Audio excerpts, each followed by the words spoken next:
الحمدللہ رب العالمین والصلاة والسلام علی رسولہ الکریم وآلہ وصحابہ اجمعین برحمتک یا ارحم الراحمین اما بعد فاعوذ باللہ من الشیطان الرجیم بسم اللہ الرحمن الرحیم۔ میرے پیارے بھائیوں اور میری بہنوں اور میرے بچوں، السلام علیکم ورحمۃ اللہ وبرکاتہ۔ میرے عزیز بھائیوں اور میری بہنوں، تو میں پچھلے ولاگ میں نبی اکرم صلی اللہ علیہ وسلم کی پیدائش کے بارے میں اور ان کی سیرت کے بارے میں بیان کر رہا تھا، تو آج پھر وہیں سے کنٹینیو کرتے ہیں انشاءاللہ۔ نبی اکرم صلی اللہ علیہ وسلم 571 عیسوی میں اپریل کے مہینے میں، جو عیسوی کا مہینہ ہے، اس میں اپنے عیسوی سال ہے اس کے اندر پیدا ہوئے۔ 11 ربیع الاول تھی اس وقت۔ تو جس وقت نبی اکرم صلی اللہ علیہ وسلم اس دنیا میں تشریف لائے تو آپ کے والد ماجد حضرت عبداللہ اس دنیا فانی سے جا چکے تھے۔ تو اس کے بعد نبی اکرم صلی اللہ علیہ وسلم کی والدہ ماجدہ نے پرورش کرنی شروع کی، اور پھر جس طرح کہ وہاں کے قبائل کا ایک دستور تھا کہ بچے جب دودھ پینے کی حالت میں ہوتے تھے تو غریب لوگوں کی عورتیں ان کو لے جاتی تھی اپنے ہاں، جو مکہ کے ارد گرد دیہاتوں میں رہتی تھیں۔ اس طرح نبی صلی اللہ علیہ وسلم کو بھی دائی حلیمہ اپنے ساتھ لے گئی تھیں، تو وہاں پہ پرورش پائی۔ تو وہاں پہ اپنے دوسرے بھائی کے ساتھ، جو دودھ بھائی تھا، اس کے ساتھ مل کے بکریاں چرایا کرتے تھے، جو ہر نبی کا ایک شیوا ہے، جیسا کہ ہمیں کتابوں سے ملتا ہے کہ ہر نبی کی ایک سنت ہے بکریاں چرانا، پیڑ بکریاں چرانا، تو وہ ہمارے نبی نے بھی وہ فریضہ ادا کیا۔ تو وہاں پہ ایک واقعہ پیش آیا جس کو شق الصدر کہتے ہیں۔ اس وقت نبی اکرم صلی اللہ علیہ وسلم کی عمر تقریباً 4 یا 5 سال تھی۔ کچھ حکایات میں ہے، کچھ حدیثوں میں ہے کہ آپ بکریاں چلا رہے تھے اپنے بھائی کے ساتھ، اور کچھ میں ہے کہ آپ بچوں کے ساتھ کھیل رہے تھے۔ تو اچانک کیا ہوتا ہے کہ جبرائیل علیہ السلام تشریف لاتے ہیں اور نبی اکرم صلی اللہ علیہ وسلم کو پکڑ کر لٹا دیتے ہیں، اور پھر نبی اکرم صلی اللہ علیہ وسلم کا سینہ چاک کرتے ہیں، وہاں سے دل نکالتے ہیں۔ جب دل نکالتے ہیں تو اس کے ساتھ گوشت کا اپنا ایک خون کا لوتھڑا تھا، اس کو ہٹا دیتے ہیں اور کہتے ہیں کہ یہ تھا شیطان کی طرف سے آپ کے پاس، اس کو صاف کر دیتے ہیں، اور پھر ایک تشت میں رکھ کر آب زمزم سے اس کو دھوتے ہیں، اور دھونے کے بعد اس کو صاف کر کے پھر سینے میں رکھتے ہیں، اور اسی طرح سینے کو اوپر سے بند کر دیتے ہیں، لٹا دیتے ہیں۔ جب یہ واقعہ دیکھا لوگوں نے، بچوں نے، جو بچے وہاں پہ تھے، تو بھاگے وہ حضرت حلیمہ سعدیہ کے پاس آئے اور کہنے لگے کہ محمد کو قتل کر دیا گیا ہے۔ تو وہ میاں بیوی بھاگے گئے، وہاں پہ دیکھا کہ نبی اکرم صلی اللہ علیہ وسلم تو بالکل صحیح سالم ہے، لیکن کچھ گھبرائے ہیں۔ تو جب انہوں نے پوچھا تو وہ نبی صلی اللہ علیہ وسلم نے سارا واقعہ سنا دیا کہ اس طرح کوئی آیا، اس نے میرا سینہ چاک کیا اور پھر اس کو دھو کے پھر واپس کر کے میرا دل اندر ڈال دیا۔ تو وہ پریشان ہو گئیں، تو وہ پھر نبی صلی اللہ علیہ وسلم کو لے کر مکہ آئیں۔ یہ غالباً نبی صلی اللہ علیہ وسلم کی 6 سال کی اس وقت شاید عمر تھی جس وقت وہ لے کے آئیں۔ تو نبی صلی اللہ علیہ وسلم کی والدہ ماجدہ اس وقت مدینہ سے آ رہی تھی واپس، اپنے شوہر عبداللہ کی قبر کی زیارت کر کے۔ تو راستے میں ان کا انتقال ہو گیا۔ حضرت ابو طالب بھی ان کے ساتھ اس وقت۔ اس طرح نبی صلی اللہ علیہ وسلم پھر یتیم ہو گئے 6 سال کی عمر کے بعد۔ پھر آپ کی کفالت اپنے اپنے دادا عبد المطلب کے پاس آ گئی، اور وہ اللہ کے نبی سے بہت پیار کرتے تھے۔ ان کے پیار کا انداز یہ تھا کہ وہ قبیلے کے سردار بھی تھے، تو جب وہ مکہ میں حرم میں جا کر بیٹھتے تھے تو ان کے لیے ایک فرش بچھایا جاتا تھا، اور اس پر وہ بیٹھتے تھے، کوئی ان کے پاس نہیں بیٹھتا تھا۔ بچے بوڑھے جو بھی اس قبیلے کے لوگ تھے وہ سائڈوں میں بیٹھتے تھے احترام کے لیے، اوپر اس لیے نہیں بیٹھتے تاکہ سردار کی بے ادبی نہ ہو۔ لیکن نبی اکرم صلی اللہ علیہ وسلم جب آتے تو آپ سیدھے ان کے پاس چلے جاتے اور وہاں پہ اس فرش کے اوپر بیٹھ جاتے جو ان کے لیے اسپیشل بنایا جاتا تھا۔ تو لوگوں نے اعتراض کیا اور کوشش کی کہ نبی صلی اللہ علیہ وسلم کو وہاں سے ہٹایا جائے، لیکن حضرت عبد المطلب نے کہا کہ نہ ایسا نہیں کرنا، یہ بیٹا مجھے بہت پیارا ہے، یہ میرا بیٹا بہت خاص ہے اور مجھے بہت پیارا ہے۔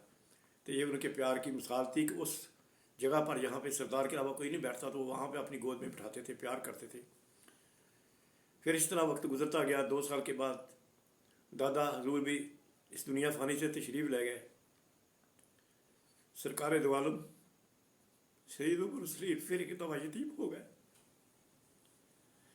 پھر نبی اکرم صلی اللہ علیہ وسلم کی پرورش نبی اکرم صلی اللہ علیہ وسلم کے چچا جو بڑے چچا تھے جن کا نام زبیر عبد المطلب تھا, انہوں نے کی. 2 سال تک انہوں نے کی. اسی 2 سال میں ایک جنگ بھی ہوئی جس کو جنگ فجار کہتے ہیں.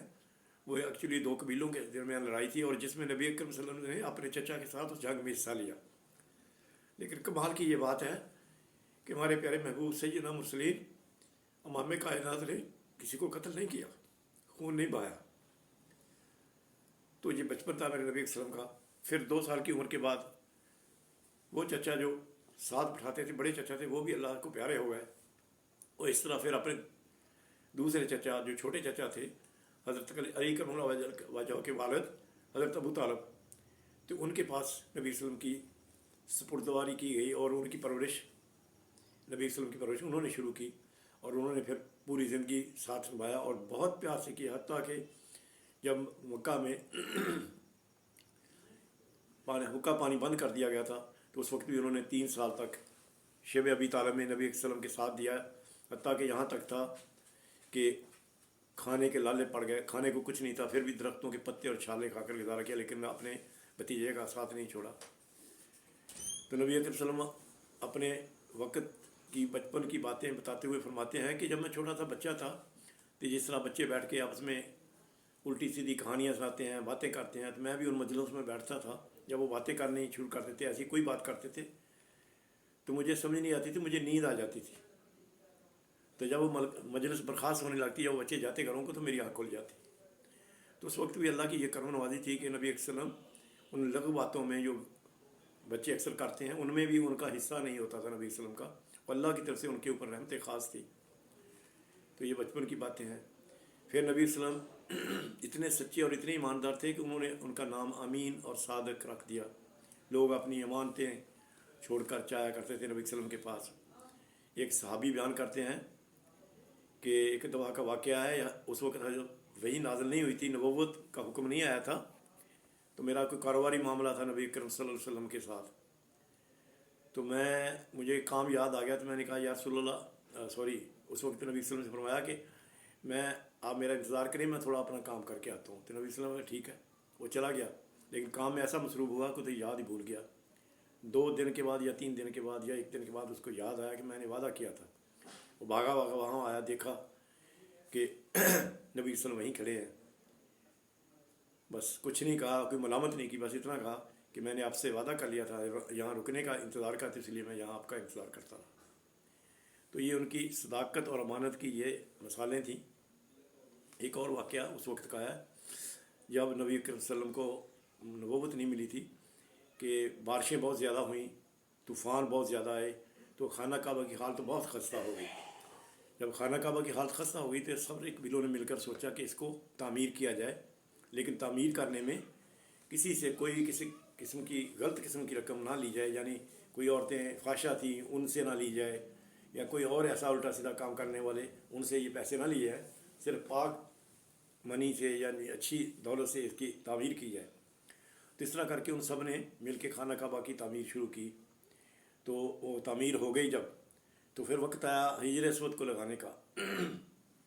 تو ہر قبیلے کا سردار یہ چاہتا تھا کہ یہ سعادت مجھے ملے, میں اس پتھر کو اٹھا کر لگاؤں جس کے اللہ تعالیٰ نے اتنی تعریف بیان کی ہے, جو کہ جنت سے آیا وہ پتھر ہے. لیکن کوئی اپنی بات چھوڑنے کو تیار نہیں تھا. یہاں تک پہنچ گئی کہ خون ریزی کا احتمال ہو گیا کہ شاید خون بہانا شروع ہو جائے ایک دوسرے کے ساتھ. تو وہاں پہ ایک شخص تھا ابو امیہ مخزومی نام کا شخص تھا. اس نے ایک ایسی بات کر دی کہ کوئی مصلحت کی راہ نکلنے کے لیے اندازہ ہو گیا کہ شاید کوئی مصلحت کی راہ نکلا ہے. اس نے کہا تم ایسا کرو, لڑو نہیں, کل کا انتظار کرو. کل جو بندہ خانہ کعبہ میں سب سے پہلے داخل ہو اس کو بولو کہ یہ اس کا فیصلہ کرے کون پتھر لگائے گا, اور پھر اس فیصلے کو مانو سارے. چونکہ لڑائی والا مسئلہ تھا تو سارے قبیلے کے سردار اس بات پر متفق ہو گئے, یہ بات اچھی ہے. دوسرے دن کیا دیکھتے ہیں کہ جب